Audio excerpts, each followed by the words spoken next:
네, 사랑하는 여러분, 지난 한 주 동안 잘 지내셨습니까? 오늘도 저희가 나 자신에게 격려하고 다른 사람들에게 축복하는 말로 이렇게 인사해 보도록 하겠습니다. 네, 가슴에 먼저 손을 얹고 이렇게 좀 자신을 격려해 보도록 하겠습니다. 나는 참 예뻐. 네, 옆 사람에게 이렇게 말씀해 주십시오. 당신은 정말 아름다워요. 당신은 정말 아름답습니다. 여러분, 제가 이 이야기를 매주 하는 이유가 있습니다. 단순히 기분을 좋게 하는 말은 아니고요. 예수 그리스도 안에 있는 사람들은 그 누구보다 존귀하고 아름답습니다. 주님 안에 있기에 세상이 나를 뭐라고 한다 할지라도 나 자신을 바라보는 시선, 그리고 상대를 바라보는 시선이 주님의 시선으로 바라보고자 매주 이러한 인사를 하고 있습니다. 우리가 지난주에 동행에 대해서 함께 살펴보았었는데요. 여러분 어떠셨습니까? 한 주 동안 누구와 그리고 무엇과 동행하셨습니까? 우리를 향한 주님의 약속의 말씀 다시 한번 선포하셨으면 좋겠습니다. 저를 따라서 이야기해 주십시오. 두려워하지 말라. 내가 너와 함께함이라. 놀라지 말라. 나는 너의 하나님이 됨이라. 아멘. 이제 오늘 우리가 함께 살펴볼 인생의 겨울을 다가오게 하는 세 번째 원인이 있습니다. 소식, 비참한 소식에 대해서 함께 좀 살펴볼 텐데요. 삶이란 시간들은 참 많은 이야기들로 가득 차 있습니다. 그 이야기들이 일상의 이야기들로부터 시작해서 혹은 우리의 인상을 찌푸리게 하는 뉴스까지 여러 이야기들이 전해지고 있지요. 그 이야기들 가운데 우리의 삶을 크게 흔들 만한 이야기들로 있는 것이 사실입니다. 이곳에 오신 여러분들은 이곳에 오시기 전에 어떤 소식을 혹시 들으셨습니까? 어떤 분들은 아마 이곳에 오시기 전에 오늘은 교회를 가야지 라고 생각을 했다가 예상치 않은 이야기를 듣고 교회에 오지 못하신 분들도 있으실지도 모르겠습니다. 그 반대인 분들도 계실지도 모르겠지요. 그동안 교회에 나오고자 하는 마음이 좀 간절하지 않았는데 요즘에 들려진 어떤 특별한 소식 때문에 이제는 좀 교회를 나가봐야 될까? 하나님을 찾아야 되는 시간인가? 하고 이 자리에 오셨을런지도 모르겠습니다. 그렇다면 정말 잘 오셨습니다. 오늘 우리가 함께 나누고 이야기해야 될 부분이 바로 그러한 내용이기 때문에 그렇습니다. 삶이라는 시간이 좋은 이야기들로 가득 차면 좋겠지만 우리의 인생이 실제로 그럴 수 없다라는 것을 우리는 너무나 잘 알고 있습니다. 나와 관계가 된 어떤 소식으로 인해서 우리의 삶은 차디찬 겨울을 맞이하게 되기 때문이지요. 오늘 우리가 함께 살펴보고자 하는 느헤미야에게도 이러한 일들이 나타납니다. 이 본문에 등장하는 느헤미야라는 사람은 어쩌면 새가족 여러분들에게 조금 생소한 인물일지도 모르겠습니다. 그런데 느헤미야라는 이 사람은 많은 목회자들 가운데 굉장히 사랑받고 성도님들에게도 특별히 사랑받는 인물이기도 합니다. 그에 대한 별명은 리더십의 교과서라는 별명이 있을 정도로 아주 리더로서 탁월했고 무너졌던 예루살렘을 다시금 재건했던 위대한 인물이기 때문에 그렇습니다. 느헤미야는 이스라엘의 멸망 후에 바벨론으로 이스라엘 민족이 끌려가게 되지요. 그리고 바벨론이 다시 바사, 곧 페르시아라는 나라로 바뀌게 됩니다. 많은 시간이 흘렀고요. 이 페르시아에서 태어났던 인물이 바로 느헤미야입니다. 놀랍게도 느헤미야는 포로로 잡혀온 이들의 후예였음에도 지금 본문에 설명하고 있는 이 당시에 술 맡은 관원장, 왕의 술을 직접 담당했던 사람이기도 했습니다. 여러분, 포로 출신의 타 민족의 사람이 왕의 신임을 받는 술 맡은 관원장이 된다는 것은 매우 놀라운 일이고요. 그래서 그 직급 자체는 우리가 쉽게 생각해봐도 높은 직위임을 잘 알 수가 있습니다. 자, 이러한 느헤미야에 대해서요, 성경은 그 이야기를 이렇게 시작하고 있습니다. 오늘 본문의 말씀인 1장 1절부터 저희 함께 읽어가 보도록 하겠습니다. 1장 1절 읽습니다. 시작. 하가랴의 아들 느헤미야의 말입니다. 아닥사스다 왕 20년 기슬루월 내가 수산성에 있을 때에 본문의 배경은요, 페르시아 아닥사스다라는 왕 20년 때라고 이야기를 합니다. 이 장소는 수산성이고요. 방금 전에 읽으셨던 본문에서 특별한 단어 하나가 나오지요. 페르시아, 고대 페르시아어인데요, 기슬르월이라는 단어입니다. 이게 11월 혹은 12월 정도를 가리킵니다. 그래서 이때를 다시 이야기하면 BC 446년 11월 혹은 12월경이라고 볼 수가 있습니다. 이 수산이라는 곳은요, 그 당시에 페르시아의 4대 수도 중에 하나였던 곳이었습니다. 그래서 이곳은, 수산성은 왕이 겨울을 보내기 위해서 만든 겨울 궁전이 있었던 곳으로, 아마 이 느헤미야가 수산성에 있었다라는 것은 왕이 겨울을 보내기 위해 이곳에 와 있었다라는 것을 생각해 볼 수가 있겠죠. 크기는 얼마나 컸을까요? 제가 대략 찾아보니까요, 이 크기 자체가 1.6km 평방미터 정도가 됩니다. 계산해 보니까 에버랜드 3배 정도 크기의 성이었다라고 추정해 볼 수가 있답니다. 굉장히 큰 성이죠. 자, 성경은요, 이렇게 본문의 배경 소개 후에 특별한 일들을 이야기하고 있는데요, 2절 말씀 계속해서 읽어가 보도록 하겠습니다. 2절입니다. 시작. 내 형제 가운데 하나니가 몇몇 사람들과 함께 유다에서 왔습니다. 그래서 나는 포로로 잡혀오지 않고 그곳에 남아있는 유다 사람들의 안부와 예루살렘의 형편을 물었습니다. 느헤미야의 친동생 하나니가 느헤미야를 찾아왔습니다. 여러분, 이 거리가 어느 정도 되냐면 대략 1400km를 왔습니다. BC 446년 11월에서 12월경 1400km를 도대체 어떤 수단으로 왔을까요? 대단하지 않습니까? 친동생 하나니가 예루살렘에 있다가 예루살렘에서 다시 형에게 왔다라는 거예요. 1400km를요.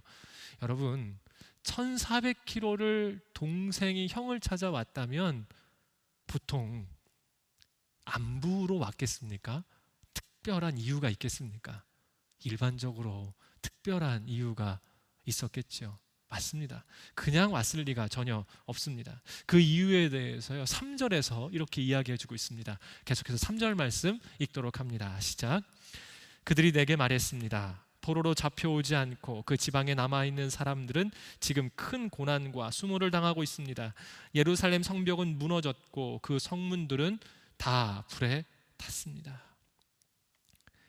이 친동생 하나니는요, 예루살렘에 대한 비참한 소식을 가지고 급한 마음으로 이 1400km라는 거리를 급한 마음으로 느헤미야에게 왔습니다. 느헤미야는 이곳 페르시아에서 태어났지만 이 포로된 사람들의 심정이요, 자신의 고국에 대한 그 마음은 여전했을 것입니다.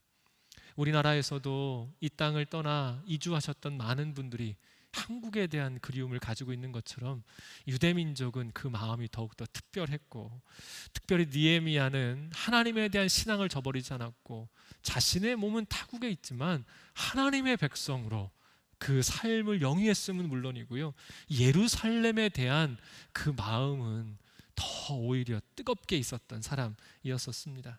잠시 배경을 조금만 더 설명드리도록 하겠습니다. 이스라엘은 하나님 앞에 범죄함으로 인해서요, 그 나라가 멸망을 당하고 바벨론에 의해서 포로로 끌려가게 됩니다. 그들이 다 완전히 망해 포로로 끌려간 이후에 하나님의 약속의 말씀과 같이 70년 이후에 그들이 다시 포로에서 귀환하는 일이 생겼었죠. 그게 바로 1차 포로 귀환입니다. 1차 포로 귀환이 있은 뒤에 약 1세기 정도, 93년이 지난 뒤에 에스라라는 사람을 위시로 하여, 리더로 하여서 2차 포로 귀환이 이루어졌습니다. 그게 오늘 본문 느헤미야가 이 소식을 듣기 전 13년 전의 일입니다. 그러니까 어쩌면 느헤미야는 자신은 갈 수 없는 상황이기에 그들을 먼저 보내면서 그들을 보내는 그 행렬을 바라보고 이들이 예루살렘에 돌아가 안정을 찾고 이스라엘이 회복되고 다시금 하나님의 영광의 날이 돌아오기를 간절히 소망하는 마음이 있었을 거예요. 그러한 마음으로, 이스라엘에 대한 그 간절한 마음으로 예루살렘을 바라보고 있었던 그 느헤미야에게 안타깝게도 오늘 이러한 비참한 소식이 전해져 왔다라는 것입니다. 태어나서 전혀 보지 못했지만 평생을 그리워하고 자신의 뿌리가 이스라엘임을 기억했던 느헤미야였는데 예루살렘 성의 회파 소식은 굉장히 큰 충격이었을 겁니다. 아마 제가 묵상을 해보니까요, 이런 느낌이 들더라고요. 어쩌면 제가 타지에 살고 있는데 저희 집에 굉장히 큰일이 난 거예요. 그 소식을 들었을 때의 느낌이 어땠을까요? 아마 느헤미야의 심정은 그것 이상이었을 겁니다. 우리가 보통 충격적인 소식을 접한 사람들의 모습을 드라마에서 간혹 보게 됩니다. 그때 어떤 모습들을 많이 보십니까? 뒷목을 잡고 쓰러지는 사람들의 모습들을 많이 보죠. 실제로 아주 참담한 소식, 굉장히 어려운 소식을 들은 많은 분들이 그 이상의 모습들을 보이기도 합니다. 그 자리에 주저앉거나 혹은 실신을 하는 경우까지 실제로 있기도 하지요. 우리가 감당할 수 없는 소식을 접한다는 것은 인생에 있어서 도무지 내가 할 수 있는, 해결할 수 있는 일이 없기에 우리는 그러한 모습을 보일 수밖에 모르겠습니다. 어쩌면 자신을 대신해서 보냈던 동생이 무려 1,400km나 되는 길을 왔고, 그런데 그 가운데 충격적이고 비참한 소식을 전해 들었을 때에 느헤미야는 이 시간 이 혹독한 겨울에 빠져들었는지도 모릅니다. 땅이 꺼져버리는 것 같은 그러한 느낌을 느헤미야는 가졌겠지요. 자, 그러한 느낌이 어떠했는지 오늘 우리가 읽었던 본문이었던 4절 상반절에 느헤미야의 모습을 이렇게 기록하고 있습니다. 우리 느헤미야 1장 4절 상반절만 함께 읽어보도록 하겠습니다. 읽습니다. 시작. 나는 이 말을 듣고 그만 주저앉아 울고 말았습니다. 여러분, 느헤미야는 타 민족임에도 불구하고 술 맡은 관원장이라는 높은 직위에 있었던 사람입니다. 정치의 세계가 어떤 줄 잘 아시죠? 수많은 음해와 어려움이 있는 자리입니다. 그 자리 가운데 높은 직위에, 그것도 타 민족의 사람이 왕의 총애를 받는 술 맡은 관원장으로 되어 있다라면 여러분, 이 자리는 산전수전, 공준전 다 겪고 올라온 자리였을 겁니다. 그럼에도 불구하고 지금 느헤미야가 어떻습니까? 이 소식을 듣고 주저앉아 울었다라고 성경은 이야기합니다. 그만큼 충격이 컸다라는 것이죠. 충격적인 소식을 접한 일반적인 사람들의 모습과 동일한 모습을 느헤미야가 보이고 있습니다. 만약 그 느헤미야의 반응이 여기서 끝났더라면 느헤미야서는 더 이상 기록되지 않았을 겁니다. 그를 일컬어 리더십의 교과서라고 표현하지도 않았을 겁니다. 오늘 그가 많은 사람들에게 본이 되어지고 많은 사람들이 따라갈 만한 이유가 된 것은 이 바로 뒤에 있는 말씀 때문인데요, 우리 다시 한번 오늘의 본문 말씀 읽어보도록 합니다. 4절 말씀 함께 읽겠습니다. 시작. 나는 이 말을 듣고 그만 주저앉아 울고 말았습니다. 나는 몇 날 며칠 동안 슬픔에 잠긴 채 금식하면서 하늘의 하나님 앞에 기도하며. 느헤미야가 우리와 똑같이 주저앉았습니다. 사람인데요, 그럴 수밖에 없죠. 여러분, 그런데 그 다음에 보인 모습이 달랐다는 겁니다. 느헤미야도 똑같이 주저앉아 통곡을 하며 자기 앞에 찾아온 친동생 앞에서 울음을 보였지만 그 다음에 보인 모습이 무엇입니까? 기도라고 이야기를 합니다. 느헤미야의 기도는 정말 간절했습니다. 몇 날 며칠 동안 음식을 먹지 않고 기도했다고 이야기합니다. 이것을 우리는 보통 금식 기도라고 이야기를 하죠. 느헤미야는 금식하며 하나님 앞에 간절함으로 기도했습니다.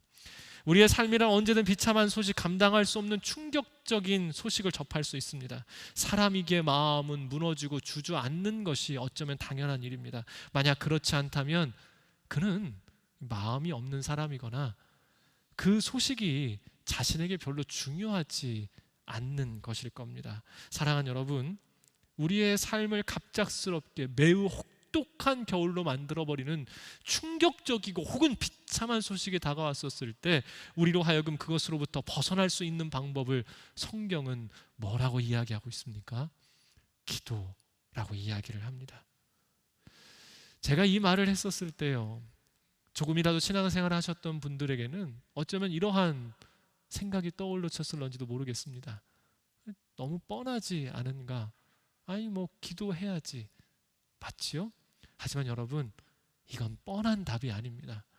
실제로 우리의 인생 가운데 나의 힘으로 도무지 어떤 것도 할 수 없는 그 시간이 다가왔을 때 우리가 할 수밖에 없는 것이 아니라 진정으로 해야 되는 것이 있다라면 그것이 바로 기도라는 것이지요.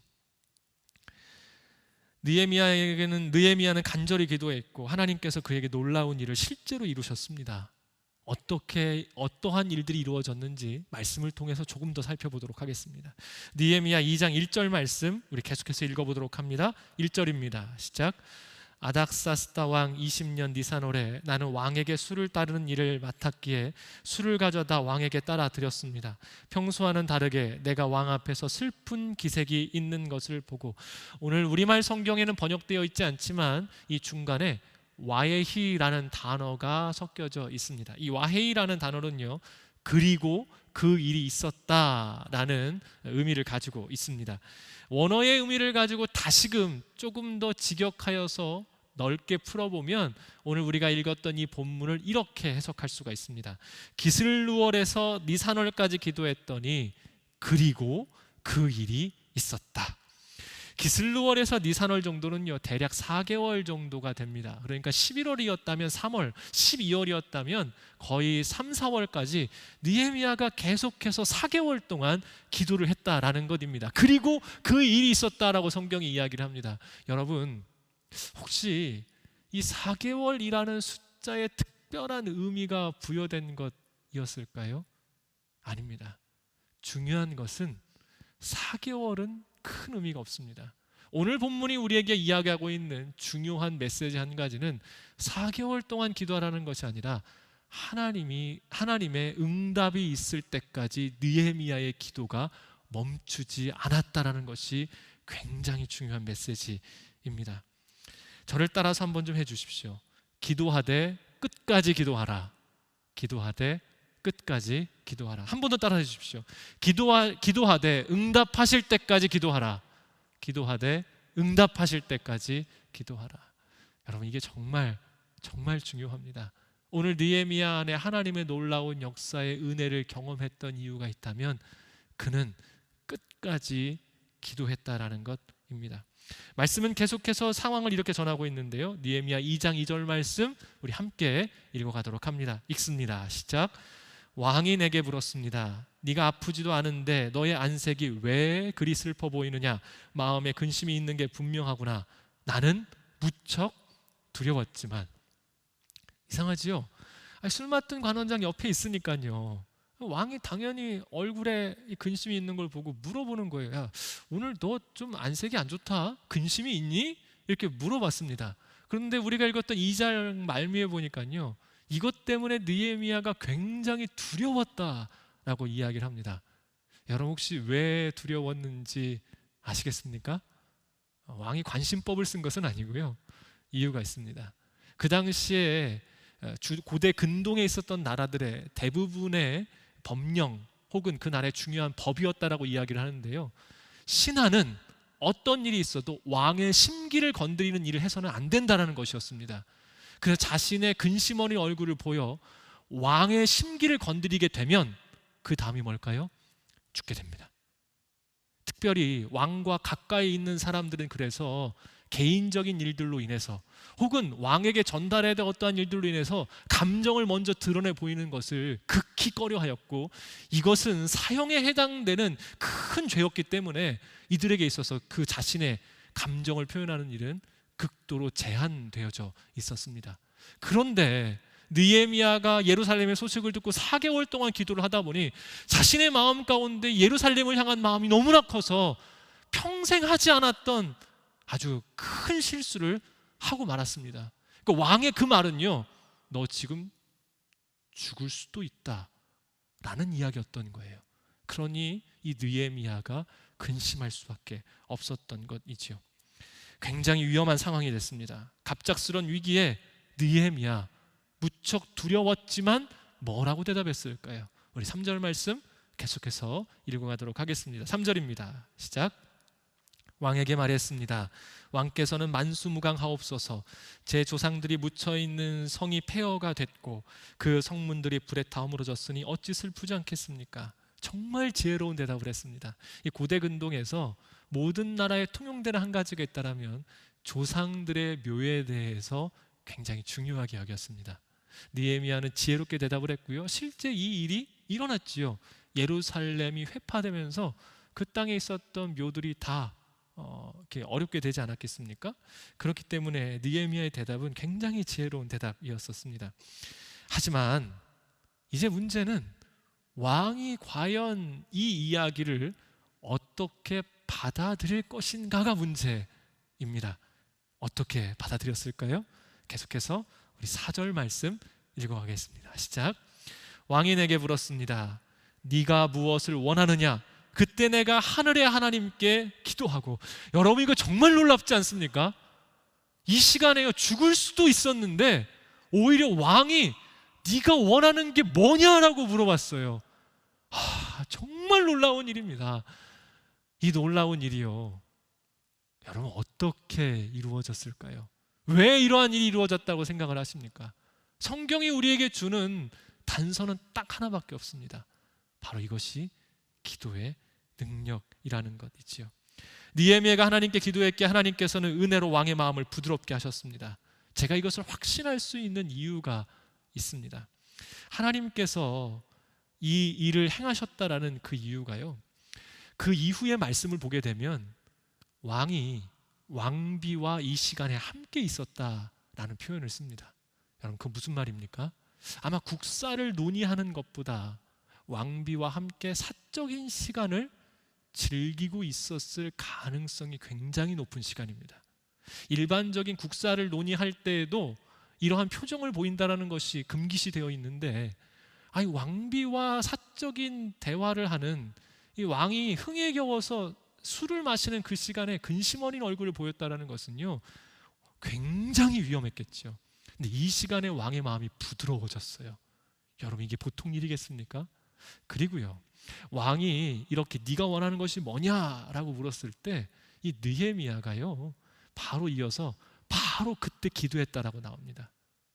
느헤미야는 끊임없이 기도했고 계속해서 기도했어요. 그리고 그 기도의 능력이 오늘 놀랍게 드러났다라는 것입니다. 자, 이제 4절 뒷부분에 보니까 이 느헤미야의 내용들이 이렇게 나옵니다. 느헤미야는 자신이 예루살렘으로 가기를 간청했고 왕은 그것을 허락해 줍니다. 그리고 왕에게 또 한 가지를 요청을 해요. 왕이여, 제가 그냥 갈 수가 없습니다. 왕의 친서가 필요합니다. 그리고 그것을 다시금 재건할 여러 가지 재료들도 저에게 보내주십시오. 왕은 그것까지 흔쾌히 허락합니다. 그리고 한 가지를 더 왕이 이야기를 해요. 근데 너 언제 돌아올 거야? 놀랍지 않습니까? 지금 왕 앞에서 죽을 죄를 지었을 수도 있는데 왕의 마음은 부드러워졌고 왕에게 요청한 모든 것들은 들어줬을 뿐만이 아니라 왕이 오히려 묻는 겁니다. 야, 너 거기 총독으로 보내줄 건데 근데 언제 돌아올래? 난 네가 필요하다 라고까지 이야기를 하고 있는 거예요. 여러분, 기도의 능력이 이래요. 이럴 때요, 성도님들이 고백하는 한 가지 표현이 있습니다. 뭐라고 고백합니까? 할렐루야라고 하는 겁니다. 여러분, 할렐루야. 네, 저만 신날 줄 알았습니다. 너무 놀랍습니다. 이게 만약에 나의 일이었다면, 직장 생활하고 계시는 분 있으시죠? 그 윗 상사에게 정말 어려운 얘기 해야 될 때가 있어요. 여러분, 그때 몇 날을 고민하다가 지금 느헤미야가 4개월 고민했거든요. 그것도 말하고자 하는 타이밍을 잡은 것도 아니고 위기의 시간에 오히려 하나님께서 역사하셔서 자신이 소망했던 그 일을 이야기할 수 있는 시간이 되고 말았습니다. 기도의 능력, 우리 하나님 정말 좋으신 분이십니다. 만약 세상에 사는 사람들을요 두 부류로 나눌 수 있다면 저는 오늘 이렇게 나눌 수 있을 것 같습니다. 첫 번째 부류는 기도하는 사람, 두 번째 부류는 기도하지 않는 사람. 여러분들은 어떤 부류에 속하여서 오늘을 살고 계십니까? 기도하는 사람으로 살고 계십니까? 기도하지 않는 사람으로 오늘을 살고 계십니까? 아마 오늘 저와 함께 느헤미야를 바라보시는 성도님들께서는 앞으로 기도의 자리 가운데 있으실 거라고 생각을 합니다. 그런데 우리가 느헤미야를 살펴보면서요, 좀 더 깊이 바라봐야 될 중요한 한 가지가 있습니다. 이제 느헤미야의 말씀을 통해 나도 기도해야겠다라는 생각을 갖게 되었는데 가장 중요한 게 있지요. 정작 기도가 뭐냐라는 겁니다. 여러분, 기도가 뭡니까? 기도란 무엇일까요? 기도하겠다는 마음이 우리 가운데 있는데 우리가 해야 하는 기도라는 게 과연 뭐냐라는 것입니다. 이 기도는요, 오늘 느헤미야에서 본 것처럼 실제로 요청으로 시작됩니다. 우리의 부족함, 우리의 연약함, 우리가 이루고자 하는 소원이 있을 때에 그러한 요청으로 인해 기도가 실제로 시작이 됩니다. 이 요청이라는 말은요, 한 가지를 전제하고 있는데 그것은 바로 대상이 반드시 있다라는 겁니다. 여러분, 우리가 누군가에게 요청을 하지요. 예, 대상이 있을 때만 요청이라는 것이 가능합니다. 그래서 기도도 대상이 있어야 됩니다. 그래서 이 기도에서 가장 중요한, 기도라는 것을 이룰 수 있는 기본적인 전제가 있는데 그 기본적인 전제, 기도가 성립되려면 반드시 있어야 되는 것이 그래서 기도의 대상이라는 것이지요. 이 대상이 없는 기도는 실제로 기도라고 부를 수가 없습니다. 여러분, 그것을 뭐라고 표현할 수 있을까요? 그래서 혼잣말일 가능성이 굉장히 높습니다. 무언가를 간절히 바란다 할지라도 대상이 없는 상태에서 바라는 것 절대 기도가 아닙니다. 우리 문화 가운데서요, 아마 여기에서 그 연배가 좀 되신 분들에게는 많이 보셨던, 드라마에서 특별히 예전에는 많이 나왔던 모습인데요, 뭐 사극 같은 옛날 드라마를 보면 뭐 비나이다 비나이다 뭐 이런 모습들이 나오지요. 여러분, 이게 대상 없이 하는 그러한 간절한 요청들이 기도라고 이야기할 수 있을까요? 아니라는 겁니다. 그걸 우리는 주술이라고 이야기하거나 주문이라고 이야기를 합니다. 대상이 없이 혼자서 간절히 하는 것, 이게 혼잣말에 불과하다라는 것이지요. 그래서 이 기도의 정말 중요한 부분은요, 이 대상이 있어야 되고 이 대상에 대한 인지가 필요합니다. 혹시 여러분들 가운데 아주 비참하고 급박한 소식을 전해드렸어요. 그래서 기도를 하는데요, 집에 있는 갓난아이를 앞에 두고 이 갓난아이 앞에서 기도하시는 분은 없으시지요? 맞아요. 대상이 필요한데 그 대상에 대한 인지, 그 대상이 어떠한 대상인지를 알아야 기도라는 게 비로소 성립이 될 수 있다는 것입니다. 여러분, 만약 우리가 대상의 인지, 대상에 대한 아무런 생각 없이 기도를 하기 시작한다면 그것은 대부분 나의 불안한 마음을 그저 끄집어내는 것에 불과할 때가 많습니다. 확신도 없는, 시간 낭비만 하는 일일 뿐이라는 것입니다. 그래서요, 우리는 누구에게 기도해야 될까요? 오늘 기도의 응답을 받은 느헤미야의 기도를 살펴보면 느헤미야가 누구에게 기도했는지가 분명하게 나옵니다. 우리 느헤미야 1장 5절 말씀 함께 읽어보도록 하겠습니다. 느헤미야 1장 5절 읽습니다. 시작. 하늘의 하나님 여호와, 크고 두려운 하나님이여, 하나님을 사랑하고 그 계명을 지키는 사람들과 맺은 사랑의 언약을 지키시는 하나님이여. 느헤미야는 누구에게 기도했습니까? 하나님께 기도했지요. 자신들은 비참한 상황을 능히 바꾸실 수 있는 하늘에 계신 하나님, 그래서 크고 두려우시며 사랑의 언약을 지키시는 그 하나님께 느헤미야가 기도했어요. 그런데 이 기도가 누구를 통해 우리 가운데 다시금 전달될까요? 우리에게 기도를 가르쳐 주신 예수님의 기도, 주기도문이라고 부리는 우리에게 가르쳐 주신 그 기도에도 주님께서 동일한 가르침을 주십니다. 우리 마태복음 말씀인데요, 마태복음 6장 9절 말씀 우리 계속해서 함께 읽어보도록 합니다. 시작. 그러므로 이렇게 기도하라. 하늘에 계신 우리 아버지, 주의 이름을 거룩하게 하시며. 저를 따라서 해주십시오. 하늘에 계신 우리 아버지, 하늘에 계신 우리 아버지. 예수님도 말씀하세요. 우리의 기도를 가르쳐 주시면서요, 기도의 대상이 분명해야 된다라고 이야기를 합니다. 느헤미야는 기도할 때 이렇게 표현했었어요. 크고 높으신 하나님, 언약을 지키신 하나님, 하늘에 계신 하나님이라고 표현을 했어요. 맞습니다. 그분에 대한 인정, 하늘에 계셔서 전지전능하시고 모든 것을 이루실 수 있는 분이라는 것에 대하여서 우리가 알고 있어야 기도가 시작이 될 수 있는데, 예수님께서는 여기에 한 가지를 더 하셨죠. 그게 뭡니까? 그분이 나의 아버지라는 사실이에요. 내가 나의 아버지에게, 그런데 그분이 하나님이시고 그분은 모든 것을 가능하게 하신 크고 놀라우신 주님이시라는 그 사실을 우리가 알고 있다면, 여러분, 우리는 기도할 수 있을까요? 기도하지 못할까요? 무슨 일이든 어떠한 상황이든 어떤 이야기를 들었든 그것과 상관없이 하나님께 나아가 기도할 수 있다라는 것입니다. 자, 이제 오늘 우리는 기도에 대한 가장 기본적인 전제에 대해서 이야기를 나눴습니다. 이것이면 대상이 있고 그 대상에 대한 인지가 우리 안에 있을 때 기도는 우선 성립이 됐습니다. 그런데 이 기도가 실제로 이루어지기 위해서 필요한 요소가 한 가지가 있어요. 그것이 무엇일까요? 바로 믿음이라는 것인데요. 그 이야기에 대해서 히브리서 11장 6절이 우리 가운데 이렇게 전하고 있습니다. 우리 히브리서 11장 6절 함께 읽어가도록 합니다. 시작. 믿음이 없이는 하나님을 기쁘시게 할 수 없습니다. 그러므로 하나님께 나아가는 사람은 하나님이 계신 것과 하나님은 그분을 간절히 찾는 사람들에게 상 주시는 분임을 믿어야 합니다. 자, 저를 따라서 한번 해주십시오. 하나님께 나아가는 사람은, 기도는요 하나님께 나아가는 일이에요. 그에게 있어야 될 것이 무엇이라고 이야기를 합니까? 자, 다시 한번 저를 따라서 해주십시오. 하나님이 계시다라는 것, 하나님이 계시다는 것. 맞습니다. 그에게요 한 가지가 필요하대요. 하나님이 계신다라는 믿음이라는 것입니다. 우리가 하나님께 기도를 한다면 그분이 크고 놀라우신 하나님이시더라도요, 내 곁에 계셔서 나의 기도를 들으시는 분이 아니라면 아무런 의미가 없어요. 그분을 안다 할지라도 그분이 내 곁에 계시지 않는데 무슨 의미가 있겠습니까?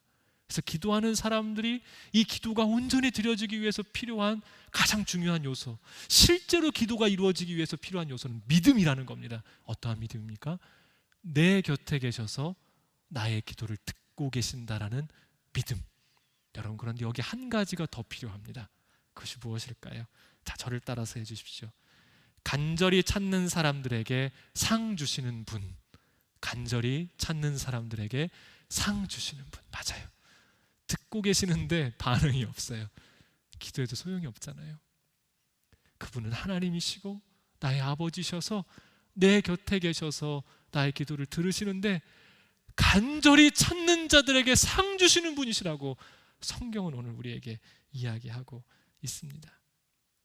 느헤미야가 그리고 하나님을 찾았던 수많은 사람들이요, 이 은혜를 경험했어요. 내 곁에 계셔서 나의 기도를 들으시고 간절히 찾는 자들에게 상 주시는 분이심을 수많은 사람들이 경험했고 오늘 우리가 경험했습니다. 사랑하는 여러분, 인생에 알 수 없는 시간 가운데 우리는 우리가 감당하지 못할 소식들을 간혹 접하곤 합니다. 비참한 소식이 우리 가운데 전해져 우리의 인생을 혹독한 겨울로 몰아갈 때 하나님께서는요, 또 다른 출구를, 다시금 우리의 인생을 봄으로 전환시키실 놀라운 출구를 마련해 주셨어요. 그게 뭡니까? 기도예요. 기도는 참으로 놀라운 일입니다. 단순한 주문이 아니에요. 마음이 답답해서 혼자 되뇌면서 제발 살려달라고 이야기하는 그게 기도가 아닙니다. 그건 주술도 아니고 세상에서 이야기하는 의미 없는 일이 아닙니다. 내가 기도하는 대상에 대한 온전한 인식과 그리고 그분에 대한 믿음으로 이루어지는 게 기도라는 겁니다. 그리고 우리는 그 시간을 통해서 하나님의 역사를 경험해요. 그런데 여러분, 더 놀라운 일이 뭔 줄 아십니까? 더 가장 놀라운 일은 우리의 상황이 바뀌는 것을 넘어서는 거예요. 오늘 우리가 기도했던 그 소원의 일들이 우리에게 이루어지는 것을 넘어선다는 데 있습니다. 그게 뭘까요? 여러분, 기도할 때 우리가 하나님을 바라보게 되잖아요. 우리가 기도할 때 그분에 대한 믿음을 가지고 기도하게 되잖아요. 그래서 기도는 하나님과 더욱더 하나 되어지고 이 기도를 통해 하나님과 더욱더 친밀해지는 시간이 기도라는 겁니다. 저는 그 짜장면을 굉장히 좋아합니다. 그래서요, 예전에 혼자 살 때 그 짜장면을 자주 시켜 먹었거든요. 짜장면 자주 시켜 먹으면서 공짜로 먹는 법을 알게 됐어요. 그 집에서 저한테 어느 날 쿠폰을 갖다 주시더라고요. 이 쿠폰 찍으면 짜장면 공짜로 주겠대요. 제가 어디까지 먹어봤을까요?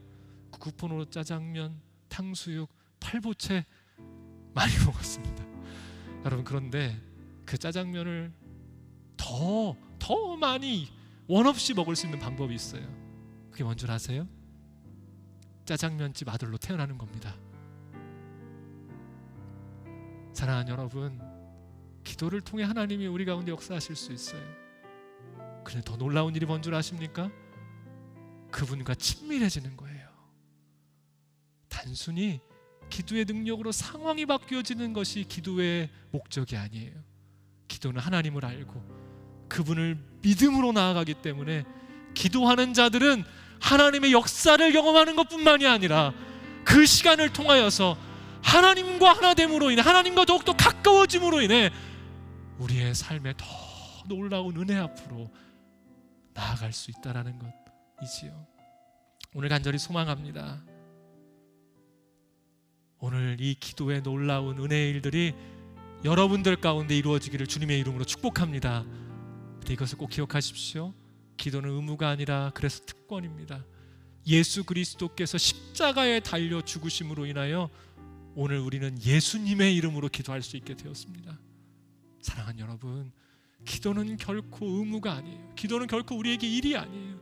주님의 죽으심으로 인하여 우리는 예수 그리스도의 이름으로 기도할 수 있게 되었고, 그 예수 그리스도의 죽으심으로 인하여 오늘 우리는 기도의 능력도, 기도의 은혜도, 하나님과의 하나됨도 경험할 수 있게 된 것입니다.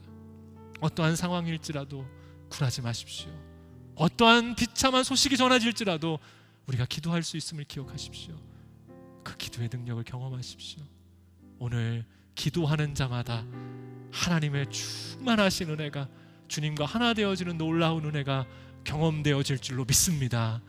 우리 함께 이 시간 한 찬양을 하고 마무리할 텐데요. 옛날 찬양입니다. 요즘에 잘 안 부르는 찬양인데 제 가운데 너무나 깊이 고백되는 찬양이기에 오늘 가져왔습니다. 하나님의 음성을 듣고자 기도하면 귀를 기울이시고 내 기도를 들어주신다는 시편 40편의 고백입니다. 우리 함께 이 시간 이 찬양으로 우리의 마음을 드리며 주 앞에 나아가도록 하겠습니다.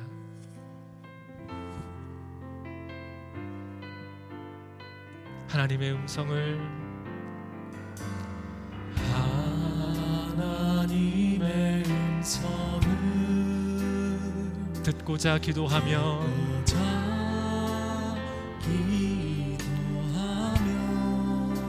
귀를 기울이고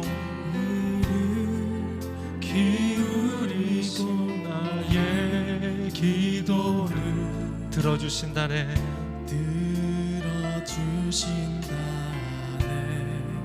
깊은 웅덩이와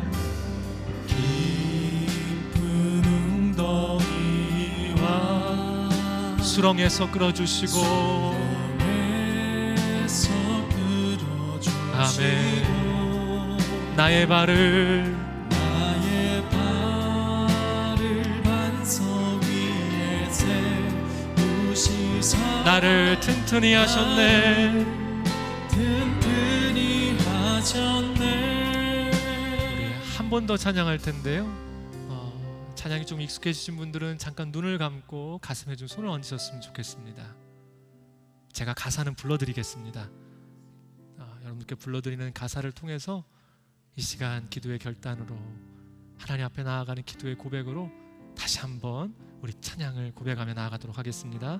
하나님의 음성을 듣고자 기도하며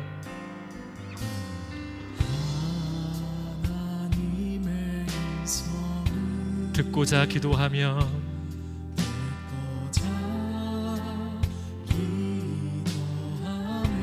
귀를 기울이시고 내 기도를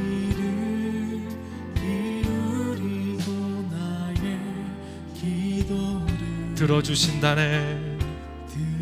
들어주신다네. 깊은 웅덩이와 수렁에서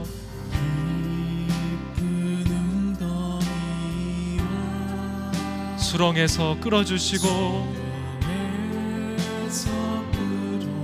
아멘. 나의 발을 반석 위에 세우시사, 아멘. 나를 튼튼히 하셨네. 우리 전심을 다해 고백합니다. 새 노래로 부르자.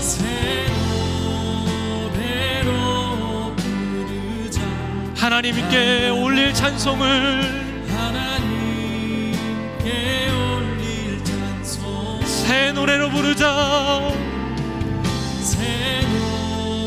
아멘. 하나님 사랑을 우리 다시 한번 전심을 다해 고백합니다. 새 노래로 부르자.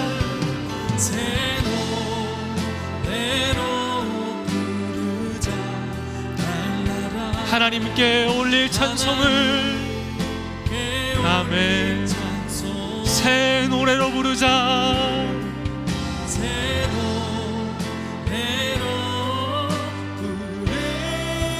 하나님 사랑을,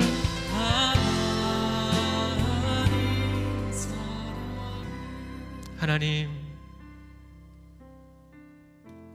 인생의 시간 가운데 듣고 싶지 않은 소식들이 나에게 전해집니다. 우리 가족의 어려운 일이, 그토록 바랬던 간절한 소망이 무산되었다는 소식이, 내 곁에 어려운 이야기가 전해지는 그 시간, 우리는 주저앉고 무너질 수밖에 없습니다. 이러한 우리를 위하여 주께서 기도의 문을 여셨고, 예수 그리스도의 죽으심으로 말미암아 예수님의 이름으로 기도할 수 있는 은혜를 더하여 주심에 진실로 감사를 드립니다. 느헤미야의 삶 가운데 함께 하셔서 그의 가장 혹독한 겨울 가운데 기도의 문을 여시고 기도에 응답하신 아버지 하나님, 오늘 우리의 인생이 기도하는 자가 되어 그 하나님의 역사와 은혜를 누리기를 소원합니다. 성령님, 결단하며 나아가는 모든 심령들 가운데 함께 하시사 느헤미야가 경험했던 놀라운 은혜를, 수많은 믿음의 선진들이 경험했던 하나님의 역사를 경험하는 주님의 사람들로 서게 하여 주시옵소서.